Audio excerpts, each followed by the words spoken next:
Você já sentiu alguém te olhando, mesmo quando não há ninguém ali? Talvez tenha passado por uma estrada vazia, de noite, e naquela escuridão pareceu ouvir passos, sussurros, sinais de vida onde deveria existir só o silêncio. Às vezes é só o vento, outras vezes é alguma coisa diferente. Foi numa dessas noites sem lua, em um trecho perdido de asfalto, que tudo começou. Uma estrada longa, cortando campos vazios, sem luz, sem casas, só a solidão e o breu absoluto. Ninguém para pedir ajuda, ninguém para ouvir você se algo der errado. E naquela noite, deu errado. Júlia nunca gostou de viajar tarde, mas aquela era a única opção. Um compromisso, um atraso, e lá estava ela, dirigindo no escuro, vidros fechados, as luzes do carro batendo fracas no asfalto rachado. O rádio quebrado só piorava o silêncio. Os faróis pareciam desmaiar a cada curva. Sentada reta, mãos geladas no volante, Júlia tentava espantar a sensação de que alguma coisa estava na estrada esperando por ela. O tempo parecia não passar. O relógio piscava sempre à mesma hora. Foi aí, quando pensou em parar no próximo posto, que ela viu uma sombra do lado da pista, imóvel, mais escura que a própria noite. Só uma silhueta, sem rosto, parada no acostamento. Júlia não conseguiu frear. Só acelerou, mas aquela estranha sensação de que algo a seguia só estava começando. A estrada era a BR-307. Quem conhece diz que à noite ela vira o pedaço mais frio e vazio do mundo. Os postes não funcionam. Não há sinal de celular. Os campos ao redor são como um mar negro, engolindo qualquer coisa que sai do asfalto. Júlia era veterana em viagens noturnas, mas aquela vez foi diferente desde o início. O motor ronronava baixo, e cada quilômetro parecia mais distante que o anterior. O cheiro dentro do carro era estranho, um leve perfume de terra molhada, ou talvez algo mais. Não havia carros vindo nem indo, apenas o som dos pneus sobre o solo e o farol cortando o escuro. Júlia tentava se distrair olhando os pontos luminosos do painel, mas o retrovisor chamava sua atenção, como se esperasse ver algum rosto atrás. No fim, evitou olhar. Suas mãos suavam. O frio se misturava ao nervosismo. Júlia lembrou de uma história antiga de seu avô. Ele dizia que aquelas terras pertencem à própria noite. E quem mexe com o que é da noite paga caro. Ela riu da lembrança, mas só até ver que a sombra, aquela que estava no acostamento, agora aparecia de novo, 20 metros à frente, parada, como se nunca tivesse ficado para trás. Era impossível. Júlia piscou forte, respirou fundo, mas lá estava. Cada pedaço invisível daquela estrada parecia esconder vida ou morte. O rádio falhou por um segundo, chiando um sussurro quase humano. Júlia prendeu a respiração e continuou. O pior, ela ainda não sabia. Tudo parecia parado, mas não estava. Depois de passar pela sombra mais uma vez, Júlia acelerou o máximo. O ponteiro do velocímetro tremia e o coração dela também. Mas não adiantava. A sombra aparecia de novo e de novo, como se estivesse em vários lugares ao mesmo tempo. Sempre ao lado da estrada, sempre parada, imóvel, sem forma. Mas havia algo nos olhos dela, uma sensação horrível de que aquela coisa sabia que ela estava ali, seguindo-a, observando. Foi aí que ela resolveu quebrar a regra. Olhou pelo retrovisor. Quase se arrependeu na hora, porque não viu apenas a estrada atrás.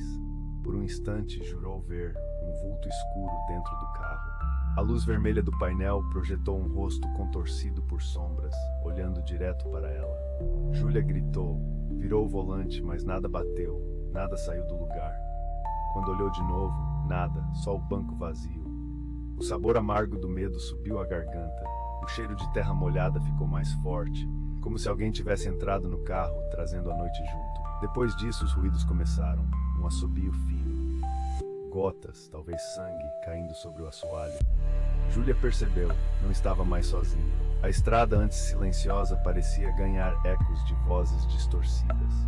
Ela tentava ignorar, mas parecia impossível. O asfalto parecia interminável. Júlia já não lembrava há quanto tempo estava dirigindo. Os olhos pesavam, mas era o medo que os mantinha abertos. O retrovisor ela não olhava mais, só para frente. Só tentar sair dali, chegar a qualquer lugar com luz. Mas, a cada curva fechada, um novo pânico, a sombra, sempre um pouco mais próxima. Desta vez, ela não estava apenas no acostamento. Júlia viu o vulto caminhando pelo campo, acompanhando o carro, deslizando entre as cercas de arame, mudando de lugar como se flutuasse. Os sussurros ficaram mais altos. Agora já dava para entender algumas palavras ou gemidos. Sons que contavam coisas horríveis, pedidos de socorro, choros de quem já perdeu toda a esperança. Júlia abriu a janela para respirar. O frio lá fora entrou como um abraço gelado. O perfume de terra molhada virou podridão, um cheiro de morte pesado, sufocante. Quando pensou em parar e sair correndo, os faróis falharam. Por um segundo, tudo foi breu total. Quando a luz voltou, a sombra estava no meio da pista, de costas para o carro. Blocos de névoa rodavam em volta dela. Júlia tremeu ao ver que a coisa se virou, sem rosto, só um vazio negro olhando para ela. O vidro embaçou não pelo frio, mas por uma respiração que não era dela. O carro falhou. O motor apagou. Silêncio. Só o som baixo e estranho de passos se aproximando. As luzes do carro finalmente se apagaram. Júlia ficou paralisada no escuro. Só o relógio do painel insistia em piscar. Sempre a mesma hora, como se o tempo tivesse parado só para ela. Lá fora nada se movia, mas dentro do carro o ar ficou gelado de repente. Era um frio que queimava pelos ossos. E então a maçaneta do lado do passageiro começou a girar sozinha. Devagar, fazendo um som agudo de ferrugem, como se anos de abandono tivessem decidido acordar agora. Júlia tentou gritar, mas a voz morreu na garganta. Olhou para o painel e lá, viu um reflexo escuro, uma sombra sentada no banco ao lado, encarando-a sem olhos, sem boca, só um vazio vivo. O cheiro de morte encheu tudo. O ouvido zumbia com sussurros, risadas cortadas, sons que faziam o sangue gelar. O vidro do lado começou a embaçar com palavras escritas de dentro para fora. Você está aqui comigo. As letras escorriam, desenhadas como fiapos de fumaça preta. Júlia tentou abrir a porta do motorista, mas ela não cedia. O carro tremia como se vitórias ocultas dançassem do lado de fora. A sombra se inclinou para ela, e onde deveria haver um rosto, abriu um abismo preto, sugando toda a luz. O grito de Júlia sumiu antes de sair. Só restou o eco na estrada. O motor explodiu em ruído, e tudo ficou escuro. Silêncio. A estrada parecia engolir qualquer vestígio de vida. O veículo de Júlia, parado no meio do nada, se tornou parte da escuridão. Por minutos ou horas, ninguém sabe, até que outro carro apareceu, muito tempo depois. Parou a alguns metros. Um jovem casal desceu para ajudar. Nada encontraram, nem Júlia, nem marcas de pneus, nem sombra ou sangue. Só o cheiro insuportável de morte e terra, tão forte que era difícil respirar. Os dois se olharam assombrados, sentindo algo observando por trás das árvores. O jovem tentou destrancar a porta do carro abandonado. Não tinha gente lá dentro. Mas, no banco do passageiro, rabiscado no vidro, viram uma mensagem congelada. Se você está vendo isso, já é tarde demais. O susto foi tão grande que os dois correram de volta para o carro, jurando nunca mais passar a noite por aquela estrada. Dias depois, a polícia encontrou o carro, sem sinais de luta, sem pistas do paradeiro de Júlia, sem explicações, só aquela sensação horrível de que ela ainda estava lá, ou de que a sombra esperava um próximo passageiro, ansiosa para se sentar ao lado de outros motoristas perdidos na escuridão.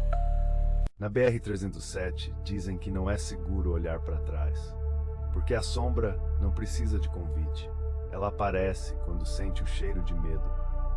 Então, se um dia você estiver sozinho, à noite, numa estrada vazia, e vir pelo retrovisor algo escuro e imóvel olhando para você, apenas siga em frente, se conseguir, porque há passageiros que nunca mais chegam ao destino, e sombras que nunca vão embora.